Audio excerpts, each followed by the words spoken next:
Berkenaan dengan soalan DAP dan juga Pola Melayu itu, adakah akan ada korelasi ataupun keterkaitan? Sebagai contoh, undi Melayu ni seakan-akan masih lagi tidak berganjak menyokong DAP, dan DAP ini sebahagiannya menjadi apa yang dikatakan punching bag untuk menakut-nakutkan Melayu. Itu saya tak menolak. Sebahagiannya itu menjadi dogma untuk menakut-nakutkan pengundi Melayu, yang bahawa yang dikatakan elemen demonism, iaitu memberikan imej yang jahat kepada DAP supaya orang takut. Termasuklah Parti Amanah, Tok Sri, memang itu terpalit dengan imej sebegitu yang mengaitkan dengan DAP, iaitu khadam DAP, pandap dan sebagainya, istilah-istilah yang sebegitu yang saya maksudkan. Tetapi apa yang saya ingin rujuk lagi ialah sebenarnya soalan Haifa tadi, kalau saya boleh kaitkan sikit berhubung dengan peri pentingnya pilihan raya ini kepada UMNO ataupun kumpulan yang menekan kepimpinan negara sekarang ini, iaitu Datuk Seri Ismail Sabri, untuk membubarkan parlimen. Pada hemat saya melihat data seperti mana yang dinyatakan tadi ialah berdasarkan trend yang berlaku di Johor dan juga di Melaka. Jadi BN ataupun UMNO merasakan bahawa sekiranya pola itu berterusan dan dilakukan pilihan raya dalam kadar segera ini, iaitu apa yang menjadi penilaian pada pilihan raya yang lepas dalam PRN Melaka dan Johor, iaitu blok pembangkang terpecah dua, iaitu PN dan juga Pakatan Harapan, dan kemudiannya datang lagi calon-calon bebas dan sebagainya, mengganggu dalam pilihan raya. Yang kedua, peratusan keluar mengundi yang rendah, di bawah 61%, kalau boleh katakan 60% ke bawah, menyebabkan BN mendapat keuntungan politik disebabkan BN memperolehi undi yang mencukupi pada segmen undi deposit tetap mereka pada kelompok segmen pengundi Melayu. Walaupun dia tak dapat sepenuhnya pengundi bukan Melayu, maksudnya Pakatan Harapan dapat undi bukan Melayu yang dimiliki oleh DAP, Keadilan dan juga Amanah, manakala undi Melayu sikit dicuri oleh Perikatan Nasional, tetapi Perikatan Nasional tidak dapat sokongan daripada bukan Melayu. Jadi akhirnya dengan pola sebegitu menguntungkan BN, terutamanya di kawasan majoriti Melayu dan juga kawasan bercampur.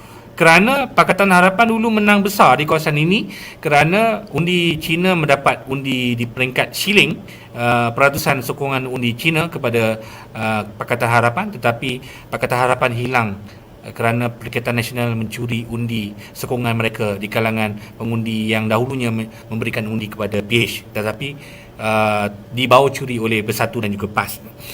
Jadi pada hemat BN, perkiraan BN, yang kalau saya bagi gambaran tadi, yang pada segmen 70% ke atas itu 71 kursi, dan kursi bercampur adalah sebanyak 46 kursi.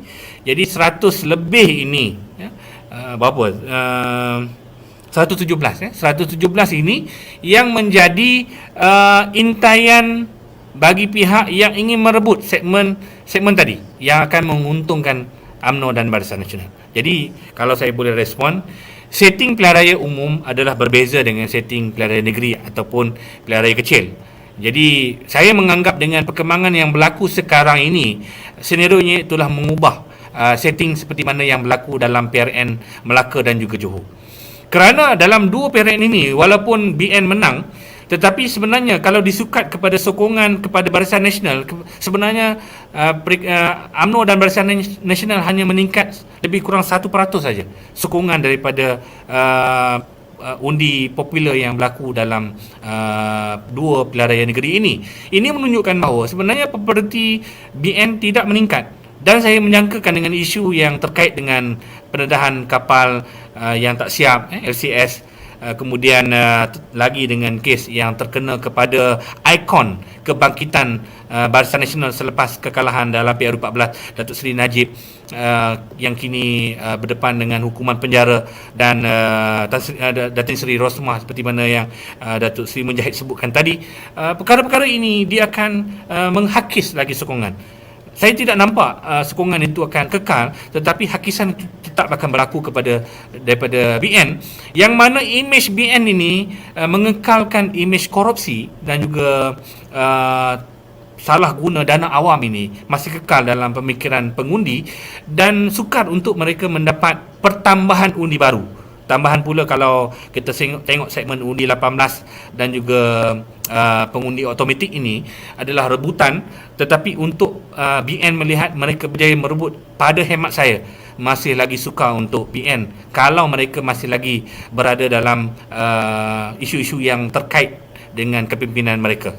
Kemudian kalau saya nak singgung lagi bagaimana Pola Melayu, saya tak menafikan sebenarnya Pola Melayu ni walaupun ada ruang dan peluang, iaitu membuka kepada isu dan juga calon, tetapi sebenarnya kalau kita mengambil iktibar kepada apa yang berlaku ketika 22 bulan Pakatan Harapan, yang Datuk Seri Mujahid pun sebenarnya terkesan dengan tohmah dan juga serangan yang bersifat propaganda politik yang memburukkan tabung haji misalnya contoh, ataupun elemen-elemen yang berkait dengan memainkan dogma terkait dengan perkauman dengan Islam dan agama itu dimainkan oleh UMNO dan PAS ketika mereka menjadi pembangkang.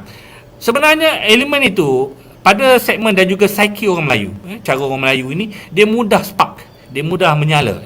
Jadi ini juga antara, nak kata kekurangan pun boleh kata begitu, sebab perkara ini perlu dilihat bagaimana psikik Melayu yang mereka ini mudah menerima, kerana pemikiran orang Melayu ni kadang-kadang dia lebih mudah, dia simple minded dan pemikiran selapis. Mereka tidak selalu berfikir dalam perkara-perkara yang terlalu kompleks.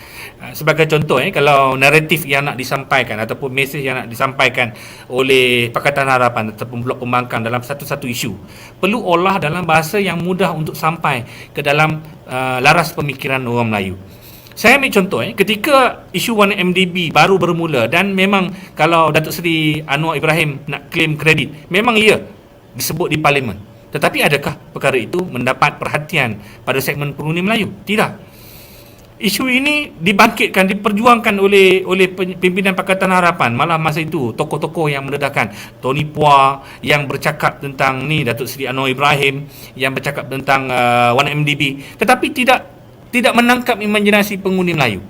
Tetapi apabila Tun Dr. Mahathir, saya tidak tahu sama ada faktor pengaruh figura Tun ataupun cara Tun mengolah komunikasi untuk berbicara dengan segmen Melayu ini tepat, iaitu apabila dia berbicara tentang isu yang berkait dengan YMDB, kleptokrat dan sebagainya, itu diolah menjadi bahasa yang mudah, seperti Najib ini penyamun, penyangak, pencuri, dan akhirnya menjadi satu benda yang boom dan menjadi fenomena dalam rally-rally yang dianjurkan oleh Pakatan Harapan, kerana tepat dengan laras pemikiran orang Melayu. Dia berjaya mencongkil dan juga menangkap imajinasi supaya melekat, ada magnet yang menarik. Dan isu LCS ni saya contoh. Saya melihat isu LCS ni sebab saya turun ke Kelantan dan Terengganu ketika panasnya isu LCS. Perkara itu tidak menjadi titik perbualan masyarakat setempat yang berlaku di Kelantan dan Terengganu. Isu-isu yang berlega mungkin berada di Lembah Kelang. Jadi sebenarnya naratif ini perlu dipermudahkan lagi. Dia kena cari elemen-elemen bahasa-bahasa yang mudah supaya perkara ini perlu dijadikan asas untuk menerobos dan juga memukau audien yang dikatakan segmen pengundi Melayu tadi. Jadi kalaulah saya nak kaitkan dengan soalan tadi, pengundi Cina dia ada trend dia, dan pengundi Melayu juga dia ada trend dia, iaitu trendnya seperti mana yang saya nyatakan tadi. Mungkinlah pada sentimen tertentu, isu-isu yang mungkin dimainkan, ada sebagian yang mengatakan bahawa kalau Datuk Seri Najib ini dijatuhkan hukuman penjara ketika mana Pakatan Harapan menjadi kerajaan, sudah tentu suasana penerimaan itu sangat berbeza, dan mungkin rally-rally ataupun kebangkitan orang Melayu ini akan dimomokkan dengan keadaan begitu. Tapi mungkin itu adalah hikmah yang berlaku. Pokok pangkalnya saya nak nyatakan bahawa segmen Melayu ini sangat menarik, tetapi dengan berlakunya evolusi selepas langkah Sheraton dengan isu-isu yang berlaku ini, saya yakin perkara ini mengubah langsung setting pilihan raya. Kalau mood pengundi itu bagi saya tidak mudah untuk BN sebenarnya, dan juga tidak mudah juga untuk pembangkang bagi mereka untuk meraih sokongan yang berlaku. Jadi masih lagi fair game untuk pada semua pihak.